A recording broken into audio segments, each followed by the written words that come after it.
Daniel 2, Nebuchadnezzar's dream. In the second year of his reign, Nebuchadnezzar had dreams. His mind was troubled. He could not sleep.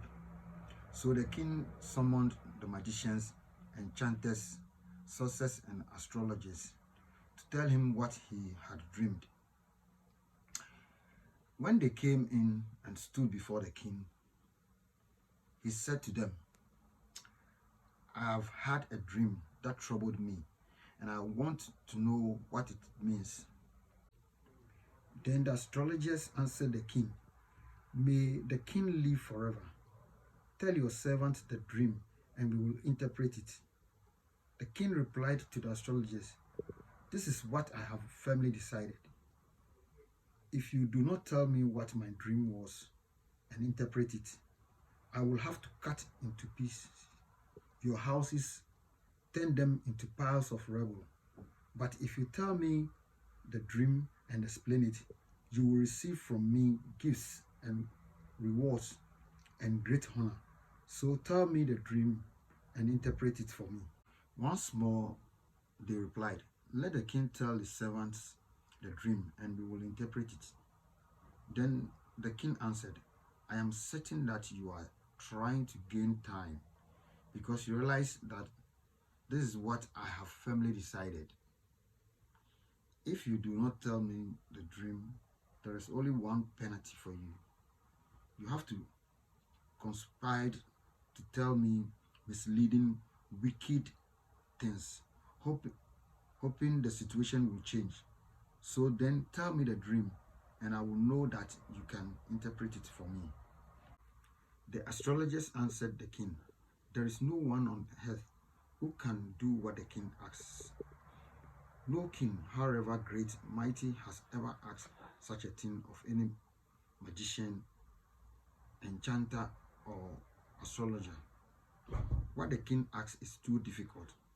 No one can reveal it to the king except the gods, and the gods do not live among humans. This made the king so angry and furious that he ordered the execution of all the wise men of Babylon.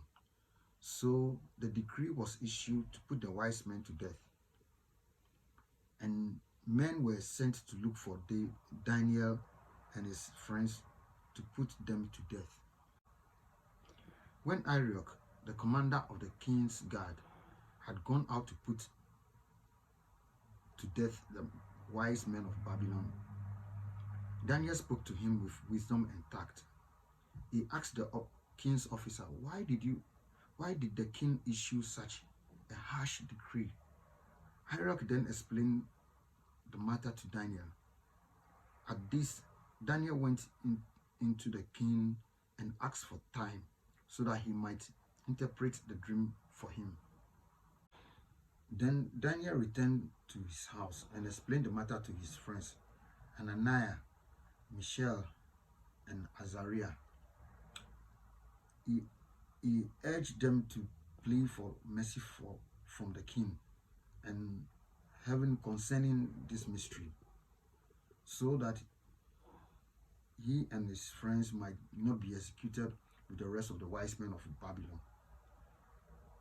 During the night, the mystery was revealed to Daniel in a vision, that Daniel praised the King of heaven and said, Praise be to the name of God forever and ever.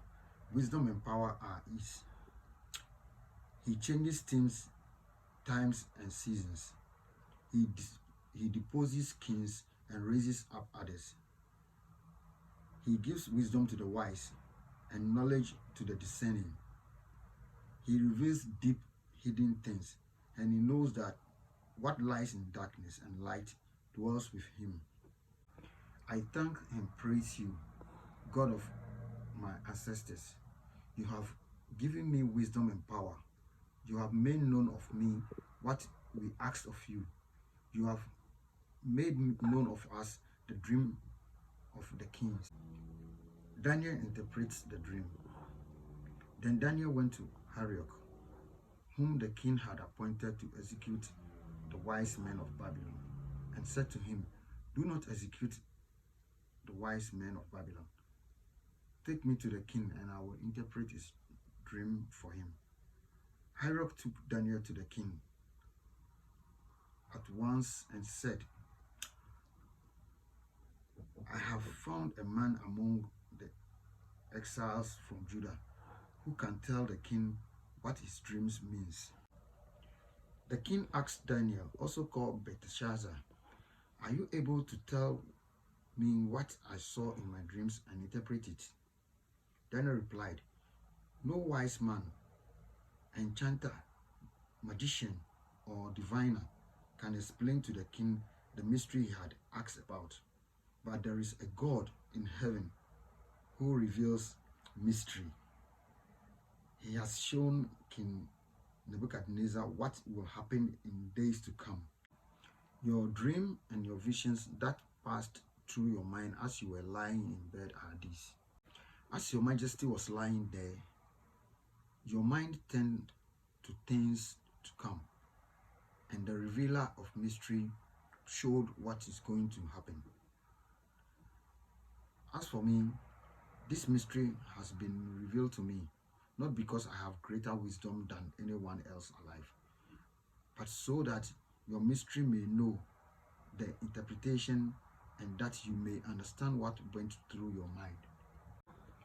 Your majesty looked, and there before you stood a large statue, an enormous, dazzling statue, awesome in appearance. The head of the statue was made of pure gold, its chest and arms of silver, its belly and thighs of bronze, its legs of iron, its feet partly of iron and partly of baked clay. While you were watching, a rock was cut out, but not by human hands. It struck the statue on its feet of iron and clay and smashed them. Then the iron, the clay, the bronze, the silver, and the gold were all broken into pieces and became like chaff on a threshing floor in the summer. The wind swept them away without a trace, but the rock that struck the statue became a huge mountain and filled the whole earth. This was the dream, and now we will interpret it to the king. Your Majesty, you are the King of Kings. The God of heaven has given you dominion and power and might and glory. In your hands he has placed all mankind and the beasts of the field and the birds in the sky. Whenever they live, he has made you ruler over them all. You are that head of gold. After you, another kingdom will arise inferior to yours. Next, a third kingdom, one of bronze, will rule over the world.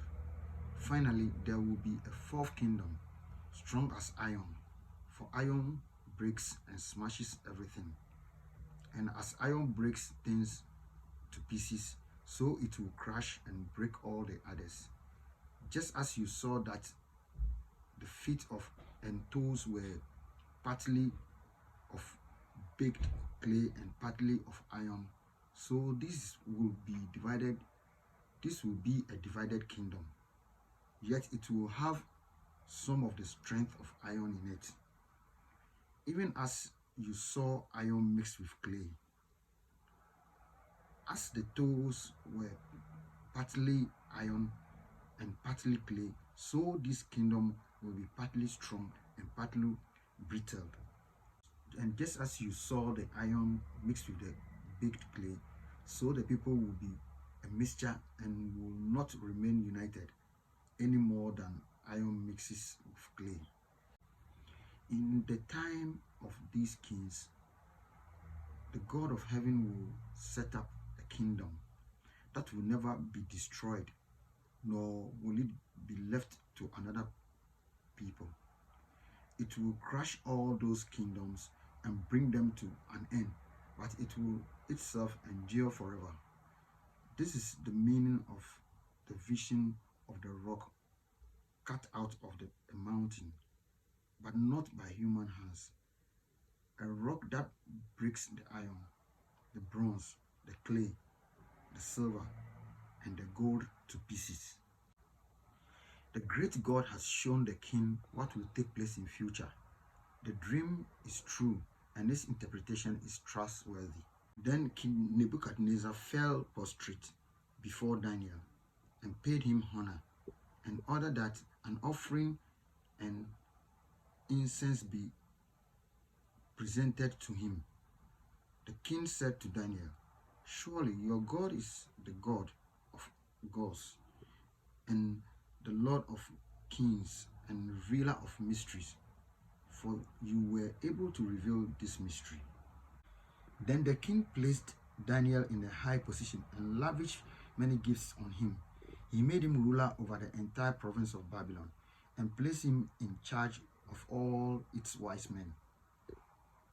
Moreover, at Daniel's request, the king appointed Shadrach, Meshach, and Abednego administrators over the province of Babylon, whilst Daniel himself remained at the royal court.